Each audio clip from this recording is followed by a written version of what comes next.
Imagine this. The year is 1981, Paris Fashion Week. The world's biggest editors are watching in silence as models come out in torn, black, asymmetrical clothing that look more like shadows than garments. Some critics call it Hiroshima chic, and others just say it's ugly. Now imagine that show never happened.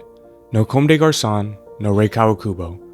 Would fashion still have learned to embrace imperfection, asymmetry, and ideas over beauty? That's what we're about to find out.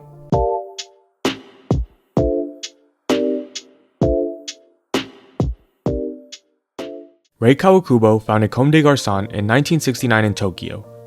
At the time, Japanese fashion was still tied to Western elegance, structured tailoring, pristine silhouettes. Rei looked at all that and said no. By the time she brought her brand to Paris in 1981, she wasn't just showing clothes, she was showing concepts. Her models looked post-apocalyptic, and critics were divided. Some saw genius, and others saw chaos. But for the first time, beauty wasn't the goal. Thinking was.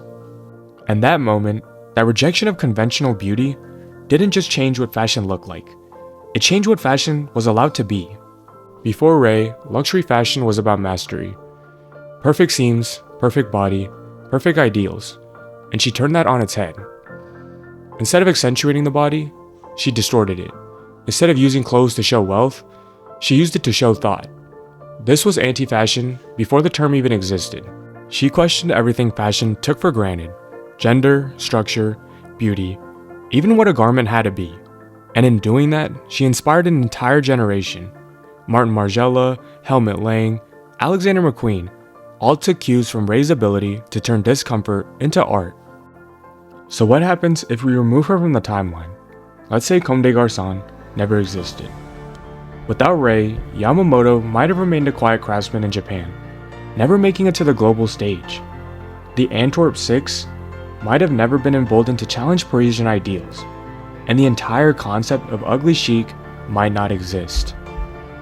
We'd likely still see fashion divided: men's versus women's, east versus west, art versus commerce. Rei blurred all those lines, and without her, they might still be walls. And if Rei never crossed over to Paris, Europe might have stayed the unquestioned center of fashion's universe. Think about it. In the 1970s, almost every major name came from a European capital: Paris, Milan, London. The Japanese avant-garde, led by Rei, Yohji, and Issey Miyake, broke that monopoly.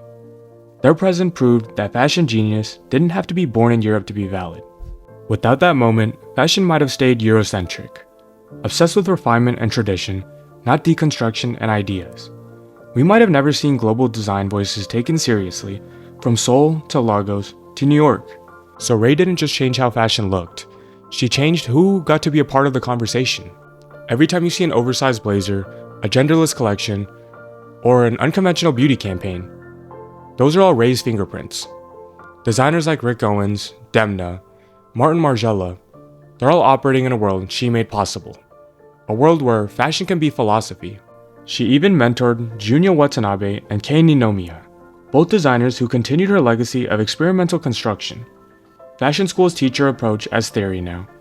Rei Kawakubo didn't just influence designers, she reprogrammed how fashion thinks. Rei Kawakubo proved that fashion doesn't need to make sense. It just needs to make you feel something.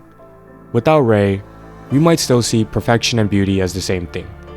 But she made us think that imperfection is its own kind of beauty, one that confronts, challenges, and makes us question everything we know about clothing.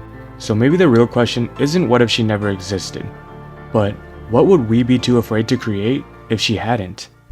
If this made you look at fashion differently, hit that like button. It helps a lot more than you think.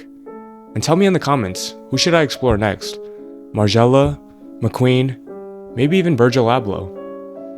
I'm Noah, and this was Fashion in Parallel.